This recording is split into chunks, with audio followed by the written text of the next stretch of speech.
사랑하는 여러분, 이 영상을 찾아주신 모든 분들의 삶에 하나님의 크신 은혜와 평강이 함께 하시기를 먼저 기도합니다. 잠시 시간을 내어 이 말씀이 누군가에게 위로가 될 수 있겠다는 마음이 드신다면 공유를 통해 그 사랑을 나눠주세요. 주님의 말씀을 전하는 귀한 동역이 될 것입니다. 또한 구독을 통해 저희와 계속해서 이 은혜로운 여정을 함께 해주시길 바랍니다.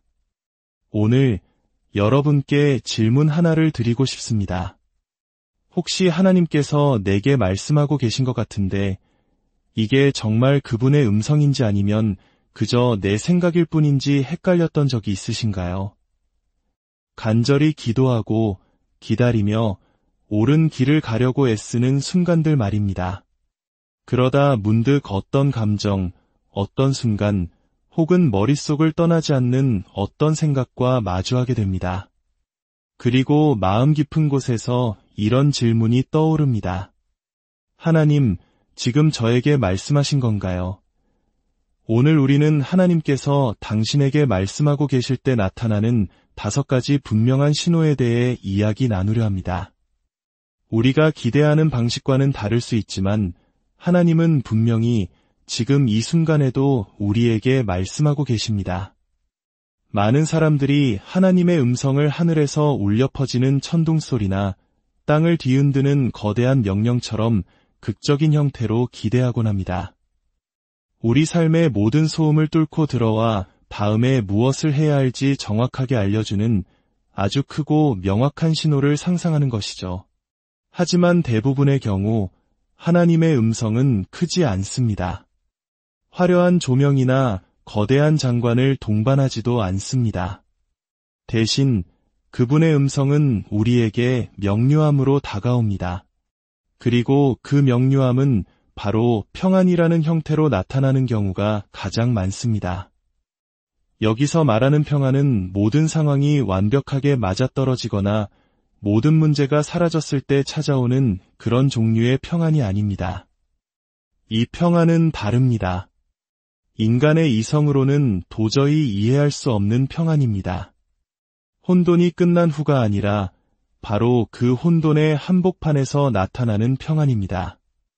폭풍우 속에서도 굳건히 서서 주변의 모든 것이 흔들릴 때에도 우리의 영혼을 잠잠케 하는 바로 그 평안입니다. 하나님께서 주시는 평안은 어려움이나 고난이 없는 상태가 아닙니다. 오히려 바로 그 고난의 순간에 하나님께서 친히 함께 하신다는 임재의 증거입니다. 마가복음 4장에 나오는 이야기를 생각해 봅시다. 예수님과 제자들이 배를 타고 가다가 거센 풍랑을 만났을 때 우리는 이 진리를 목격하게 됩니다. 바람은 울부짖고 파도는 배를 집어삼킬 듯이 몰아쳤습니다. 제자들은 죽음의 공포에 휩싸여 있었습니다. 그런데 그 모든 소란 속에서 예수님은 무엇을 하고 계셨을까요? 주무시고 계셨습니다. 무관심하거나 상황을 몰라서가 아니었습니다. 당신이 지닌 권세 안에서 온전히 안식하고 계셨던 것입니다. 제자들은 공황에 빠져 외쳤습니다. 선생님, 우리가 죽게 된 것을 돌보지 아니하시나이까? 그러자 예수님께서 일어나 바람과 바다를 꾸짖으시며 말씀하셨습니다. 잠잠하라, 고요하라. 그러자 즉시 폭풍이 멎고 아주 잔잔해졌습니다. 하지만 우리가 여기서 종종 놓치는 중요한 사실이 있습니다. 예수님께서 선포하신 그 평안은 폭풍이 멈추기 전부터 이미 그분 안에 있었다는 것입니다. 그 평안은 폭풍이 멈추느냐 마느냐에 달려있는 것이 아니었습니다. 폭풍의 한가운데에서도 그분의 임재 안에 깊이 뿌리내리고 있었던 것입니다. 이것이 바로 우리 삶 속에서 하나님의 음성이 들리는 방식입니다. 폭풍이 여전히 휘몰아치고 있음에도 불구하고 존재하는 평안, 바로 그것입니다. 우리에게 이것은 혼돈이 존재한다는 사실이 곧 하나님의 부재를 의미하지 않는다는 것을 깨닫게 합니다. 때때로 우리는 하나님께 폭풍을 멈춰달라고 모든 문제를 제거해 주셔서 마침내 그분의 임재를 느끼게 해달라고 기도합니다. 하지만 많은 경우 하나님의 의도는 폭풍을 즉시 없애는 것이 아니라 바로 그 폭풍 속에서 당신의 임재를 드러내는 것입니다. 그분의 음성은 명확한 지시나 갑작스러운 해답으로 오는 것이 아니라 내가 너와 함께 있다는 조용한 확신으로 다가옵니다. 우리는 구체적인 지도나 명확한 이정표를 간절히 원할지 모릅니다. 하지만 그 대신 하나님은 우리에게 평안을 주십니다. 어떤 상황에서도 그분이 우리 곁에 계시다는 확신. 그 평안은 단순한 감정이 아닙니다. 앞으로 나아갈 길이 불확실할지라도 우리가 결코 혼자 걷고 있지 않다는 명백한 증거입니다. 하나님의 음성은 소리치는 혼돈 속의 고요함입니다. 세상의 모든 것이 불안정하게 흔들릴 때 당신의 영혼이 닻을 내린 듯 고요하다면 그것은 당신 자신의 힘으로 이룬 것이 아닙니다. 그것은 당신의 고요함을 통해 말씀하시는 하나님의 음성입니다. 내가 너를 붙들고 있다고 말씀하시는 그분의 방식인 것입니다. 귀로 직접 들리는 목소리는 없을지라도 당신의 영혼 깊은 곳에서 그분의 임재를 느끼게 됩니다. 어떤 상황이 닥쳐와도 그 상황보다 더 큰 평안이 당신의 마음을 지키고 있다면 그것이 바로 당신에게 말씀하시는 하나님의 음성이라는 것을 기억하십시오. 그 평안은 혼돈이 사라졌기 때문이 아니라 혼돈 속에서 당신이 그분과 함께 걷고 있기 때문입니다. 그리고 그것만으로도 우리에겐 전부가 됩니다. 하나님께서 말씀하실 때 그분의 음성은 결코 정죄의 목소리가 아닙니다. 이것은 우리가 반드시 이해해야 할 매우 중요한 차이입니다. 왜냐하면 사탄의 목소리는 종종 책망으로 위장한 죄책감과 수치심으로 들리기 때문입니다. 정죄는 너는 실패자야. 넌 절대 제대로 해낼 수 없어 라고 말하는 목소리입니다. 반면에 하나님의 사랑에서 오는 책망, 즉 권고는 너는 사랑받는 존재란다. 너는 더 잘할 수 있어 라고 말하는 목소리입니다. 하나는 당신을 절망으로 이끌고 다른 하나는 당신을 소망으로 이끕니다. 하나는 당신을 하나님에게서 멀어지게 만들지만 다른 하나는 당신을 더욱 가까이 이끕니다.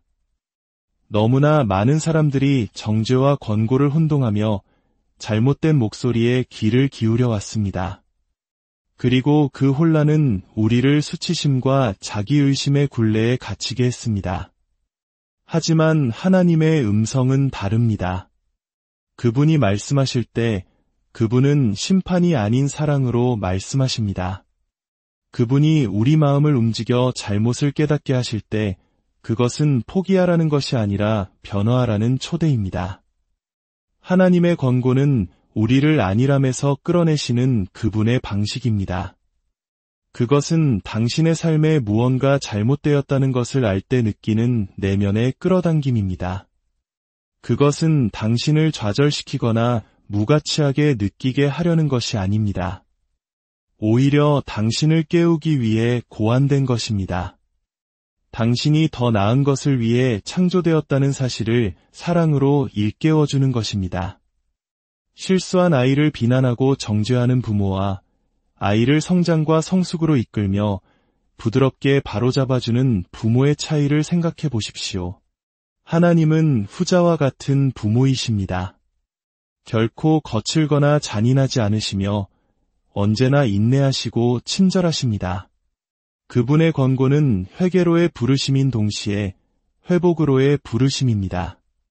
정죄는 당신의 영혼을 짓밟고 당신이 돌이킬 수 없을 정도로 망가졌다고 느끼게 만듭니다.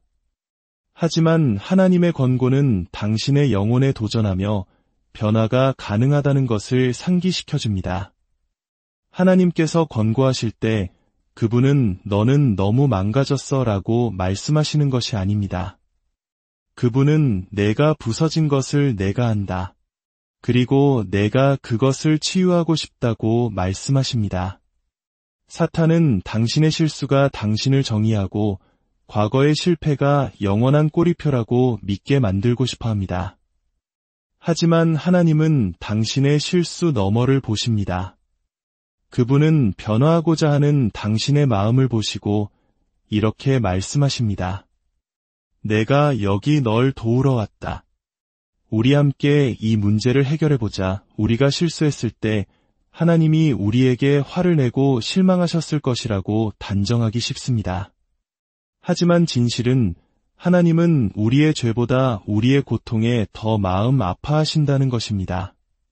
그분은 우리의 실패를 기뻐하지 않으십니다. 그분은 우리가 다시 일어서는 것을 기뻐하십니다.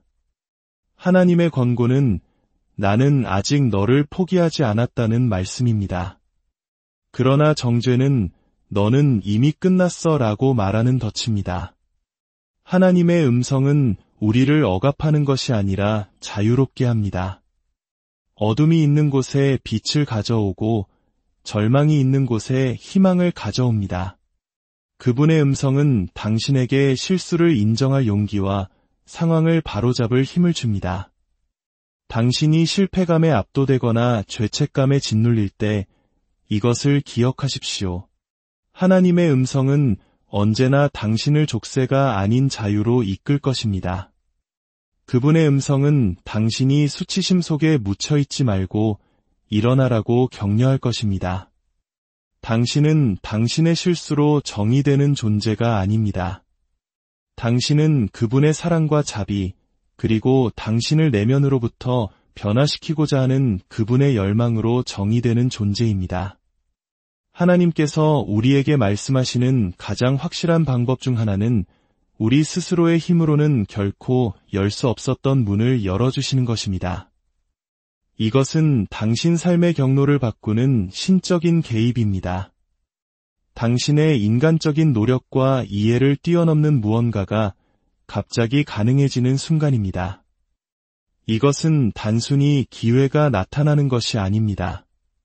당신이 계획하거나 설계하거나 심지어 예상하지도 못했던 기회가 나타나는 것입니다. 하나님께서 문을 여실 때 그것은 초자연적인 행위이며 내가 너를 앞으로 인도하고 있다고 말씀하시는 새로운 세계로의 초대입니다. 이 문들은 종종 당신이 꽉 막혀 있다고 느끼거나 다른 모든 가능성이 닫힌 것처럼 보일 때 나타납니다. 아무리 기도하고 문을 두드려도 아무것도 변하지 않습니다. 그러다 갑자기 문 하나가 활짝 열리고 당신은 하나님께서 상상도 못했던 방식으로 마쿠에서 일하고 계셨다는 것을 깨닫게 됩니다. 아무리 노력하고 열심히 일하고 인맥을 동원해도 열리지 않는 문들이 있습니다. 당신에게 재능과 열정, 추진력과 준비가 되어 있을지라도 하나님의 손길 없이는 어떤 문들은 굳게 닫혀 있습니다. 하지만 괜찮습니다. 하나님의 타이밍과 그분의 목적은 우리의 계획보다 훨씬 위대하기 때문입니다. 그분이 문을 여실 때 그것은 단순히 들어가는 것에 관한 것이 아닙니다. 그것은 당신 운명의 다음 장으로 들어서는 것입니다. 그분이 당신을 위해 특별히 준비하신 그 장소로 말입니다. 이 문들은 그분의 뜻과 약속, 그리고 당신의 삶을 위한 그분의 완벽한 계획과 일치합니다. 종종 예기치 않게 찾아오지만 그 문이 열릴 때 평안과 확신을 가져다주며 하나님께서 당신의 여정을 적극적으로 인도하고 계시다는 증거가 됩니다. 때로는 당신이 포기할 준비가 되었을 때 하나님은 당신이 존재조차 몰랐던 문을 열어주십니다. 그 문은 새로운 직업, 새로운 관계, 또는 갑자기 손에 닿을 것 같은 새로운 소명으로 이어질 수 있습니다. 이것은 길이 없어 보이는 곳에 내가 길을 만들고 있다고 말씀하시는 하나님의 방식입니다. 그 문이 열릴 때 그것은 믿음으로 나아가라는 초대입니다. 모든 답을 가지고 있지 않거나 전체 그림을 보지 못하더라도 말입니다.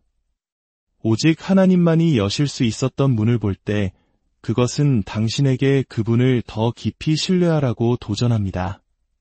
하나님께서 여시는 문을 통과할 때 당신은 그분의 힘과 은총, 그리고 초자연적인 공급하심안으로 들어서는 것입니다. 그렇기 때문에 때로는 문이 작아 보이거나 길이 좁아 보일지라도 그 뒤에 있는 하나님의 능력은 앞에 놓인 어떤 장애물보다도 큽니다. 물론 모든 열린 문이 하나님의 문은 아니라는 것을 인식하는 것이 중요합니다. 때로는 기회처럼 보이는 것이 당신을 그분의 계획에서 멀어지게 할 수도 있습니다. 그래서 분별력이 핵심입니다. 하지만 어떤 문이 그분의 말씀과 일치하고 그분의 약속을 확인시켜주며 이해를 초월하는 평안을 가져다 준다면 그것은 그분이 그 기회를 통해 당신에게 말씀하고 계시다는 분명한 신호입니다. 하나님께서 문을 여시는 경험은 또한 우리의 삶이 오직 우리의 노력이나 계획에만 의존하는 것이 아니라는 것을 상기시켜줍니다. 그것은 우리를 겸손하게 하고 하나님의 타이밍과 주권을 의지하도록 가르칩니다.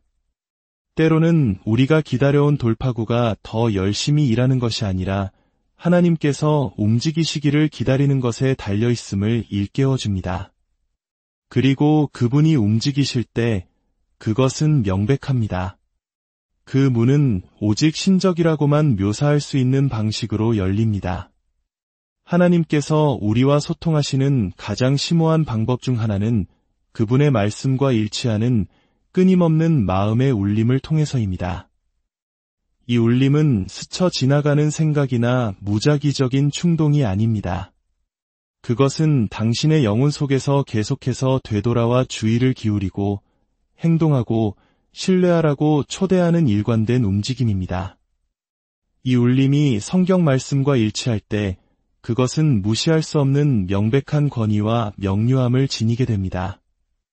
이것은 삶의 소음을 뚫고 당신의 주의를 끌어 올바를 뿐만 아니라 생명을 주는 방향으로 당신을 인도하시는 하나님의 방식입니다. 하나님의 끊임없는 울림은 결코 그분의 말씀을 거스르지 않습니다. 사실 그것은 항상 말씀을 강화합니다. 당신의 마음에 그런 끌림을 느낄 때 그것을 성경의 진리에 비추어 시험하는 것이 지혜롭습니다. 이 울림이 사랑, 친절, 신실함, 위로움을 장려하는가? 그것이 당신의 이기적인 야망이 아닌 하나님의 목적을 향해 당신을 이끄는가? 만약 대답이 예라면 당신은 하나님의 음성을 듣고 있을 가능성이 높습니다. 이 울림이 강력한 이유는 그 지속성 때문입니다. 하나님의 음성은 항상 크거나 극적이지 않습니다. 때로는 몇 번이고 다시 돌아오는 조용한 속삭임입니다. 그 반복되는 움직임은 이것은 중요하다. 이것을 무시하지 마라. 내가 너를 부르고 있다고 말씀하시는 하나님의 방식입니다. 성경에서 지속적인 울림의 좋은 예는 요나의 이야기입니다. 하나님은 요나에게 니느웨로 가라고 부르셨지만 요나는 저항했습니다. 요나가 하나님의 부르심에서 도망치려 했을 때조차 하나님의 음성은 폭풍을 통해 큰 물고기를 통해 그 생물의 뱃속에서 홀로 있는 시간을 통해 계속해서 그를 이끌었습니다. 하나님의 끈질긴 울림은 마침내 요나의 저항을 뚫고 그의 길을 바로잡았습니다. 하나님의 울림은 또한 우리를 향한 그분의 인내심을 드러냅니다. 그분은 우리에게 즉시 움직이라고 강요하지 않으십니다. 대신 그분은 기다리고 또 기다리시며 부드럽지만 단호하게 우리에게 계속 상기시키면서 우리가 스스로의 시간에 반응할 여지를 주십니다. 이러한 울림을 경험할 때 순종과 믿음으로 반응하는 것이 중요합니다. 저항할수록 하나님의 음성을 명확하게 듣기가 더 어려워질 수 있습니다. 작은 발걸음일지라도 순종은 더 큰 명료함과 평안으로 가는 문을 엽니다. 하나님께서 당신의 마음의 무언가에 대해 반복적으로 말씀하실 때 그것이 용서든 관용이든 믿음으로 나아가는 것이든 그 울림은 당신의 마음에 심어지는 변화의 씨앗입니다. 시간이 지나면서 당신이 반응함에 따라 당신의 성품이 빚어지고 관점이 바뀌며 믿음이 더 강하게 자라납니다. 마지막으로 이 끊임없는 울림은 하나님께서 우리의 일상생활에 적극적으로 관여하고 계시다는 것을 상기시켜줍니다. 그분은 멀리 계시거나 침묵하시는 분이 아닙니다. 그분은 끊임없이 일하시고 초대하시고 인도하십니다. 이 울림은 우리를 결코 포기하지 않으실 만큼 깊이 아끼시는 하나님과의 인격적인 관계의 증거입니다. 사랑하는 여러분, 오늘 나눈 이 말씀들이 여러분의 삶에 깊은 울림을 주었기를 소망합니다. 혼돈 속에서도 평안으로, 정죄가 아닌 사랑의 권고로, 닫힌 문을 여시는 기적으로, 그리고 끊임없는 마음의 울림으로 당신에게 다가오시는 하나님의 음성에 귀 기울이십시오. 그 세미한 음성을 듣고 순종할 때 당신의 삶은 그분이 예비하신 놀라운 계획 안에서 아름답게 펼쳐질 것입니다. 주님의 이름으로 여러분 모두를 축복합니다. 여러분의 한 주간이 그리고 앞으로의 모든 날들이 주님의 음성을 듣는 기쁨으로 가득하기를, 그리하여 그분의 뜻 안에서 참된 평안과 자유를 누리시기